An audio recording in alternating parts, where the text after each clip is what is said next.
자, 오늘 이제 본격적으로 당대사 들어가기 전에요. 먼저 지난 시간에 했던 내용 문제를 통해 와서 먼저 점검하고 그 다음에 진도 나가도록 하겠습니다. 딱 10문제거든요. 자, 1번부터 갑니다. 자, 다음에서 설명하는 세포내 소기관은 그랬어요. 우리 명칭하고 기능 연결해두면 된다라고 했는데요. 자, 이중막을 가지고 있고요. 호기성, 호흡에 의해서 에너지를 만든다. 그럼 세포 소기관 중에 에너지를 만든다라고 하면 당연히 미토콘드리아. 답은 1번이죠. 그 다음에 2번, 낡은 세포내 소기관과 식작용 산물들의 소화를 담당한다. 자, 세포내 우리 일명 소화기관이라고 부르는 곳이 있었죠. 바로 어디였냐면 리소솜. 그쵸? 답은 4번. 그 다음에 3번, 인체 세포막을 구성하는 주된 지질. 그럼 당연히 인지질이죠. 그래서 우리가 지질 중에 가장 많은 대부분을 차지하는 건 인지질 이렇게 보시면 됩니다. 그 외에 이제 콜레스테롤하고 당지질이 있었죠. 자, 그래서 3번의 답 3번이 되겠고요. 그 다음에 4번, 과산화물을 분해하는 능력을 갖고 있어요. 그래서 우리가 과산화물을 분해한다 해서 일명 과산화소체 이렇게 말하기도 하는 거 포옥시좀. 그쵸? 답은 4번입니다. 그래서 과산화소체가 포옥시좀이었죠. 자, 그래서 4번의 답 4번. 그 다음에 5번.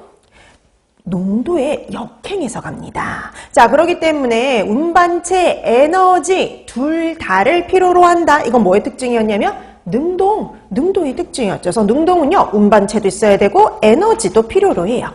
자, 그래서 5번의 답 3번이었습니다. 그 다음에 6번, 인체 간세포에서 ATP를 생성하는 세포내 소기관. 1번, 6번 같은 거 물어보는 거죠. 근데 이 6번처럼 물어볼 수도 있고 1번처럼 볼 수도 있는 거여서 유형이 달라지죠. 그럼 이제 이건 다른 문제가 되는 거예요. 그러니까 유형은 이런 식으로 나올 수 있다라고 참고해 두시면 됩니다. 그거 하기 위해서 두 가지를 다 넣었어요.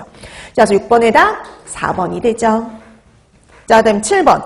촉진 확산에 의해서 소장 점막세포 안으로 흡수되는 영양소. 우리 촉진 확산에 의해서 흡수되는 것 대표적으로 누가 있었냐면 과당이 있었죠. 답은 3번입니다. 나머지는 다 능동이에요.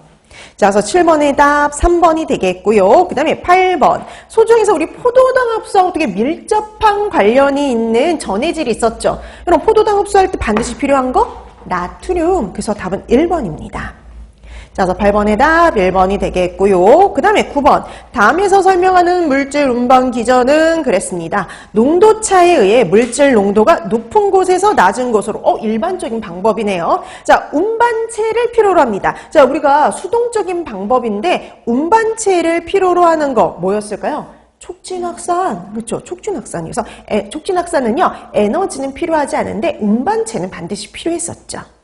자, 그래서 9번의 답 2번이었습니다. 그 다음에 10번. 이거는 중요한 문제는 아니고요. 우리 지난 시간에 마지막 배운 용어, 단어, 여러분들이 한번 복습해 오셨는지 질문하는 문제라고 보시면 될 것 같아요. 그래서 다음 중 알도 헥소우즈는, 그럼 이게 어떤 의미다라는 거 알고 있으면 해석할 줄 알면 된다 그랬죠. 알도 이렇게 붙어 있으면 알데히드기를 갖고 있는, 여러분, 헥소우즈 그럼 이거 몇 탄당이에요? 6탄당이라는 의미가 되는 거죠. 그럼 알데히드기를 갖고 있는 6탄당이다. 그럼 보기 중에 누가 대표적으로 있냐면 포도당이었죠. 포도당.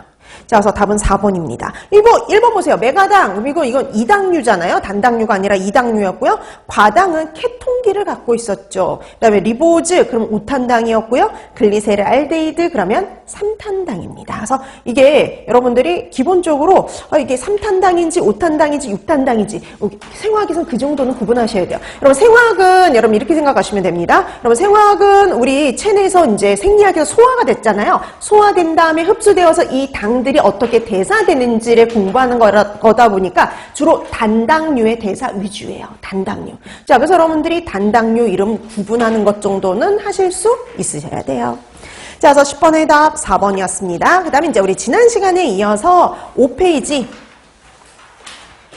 몇 가지 조금 더 볼 거 있어요. 당대사 본격적으로 들어가기 전에. 자, 5페이지 여러분 당질의 분류가 나와 있는데 이건 아마 식품학 시간이라든지 영양학 시간에도 본 적이 있으실 거예요. 그래서 지금도 아까도 말씀드렸듯이 우리는 단당류 위주입니다. 2당류는 거의 나오지 않아요. 그 다음에 전분도 나오지 않습니다. 우리는 글리코겐 정도 나올 뿐이에요. 그래서 우리는 단당류 그리고 글리코겐 이 정도만 알고 있으면 되는데 자, 그래서 이름 구분하기 하실 줄 아셔야죠. 보세요. 3탄당인 글리세르 알데히드와 다이하이드록시 아세톤 이렇게 두 가지가 있습니다. 근데 여러분 글리세르 알데히드는요.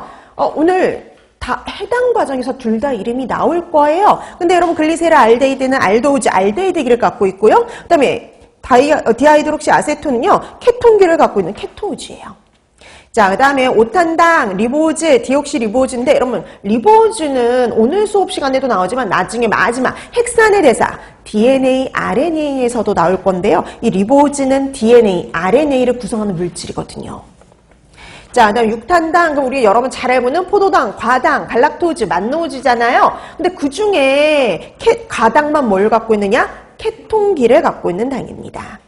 그 다음에 뭐 이당류는 메가당, 자당, 젖당 이런 애들은 뭐 여러분들이 다 배우셨던 것들이죠. 그래서 이거는 뭐 식품화학 시간이나 중요하지. 우리 여기서는 벌써 다 얘네들이 분해되어서 단당류들이 어떻게 대사되는지 그거 과정을 공부하는 게 더 중요하다 보니까 이당류 이름들은 거의 나오질 않습니다. 자, 그래서 여러분들이 단당류의 이름들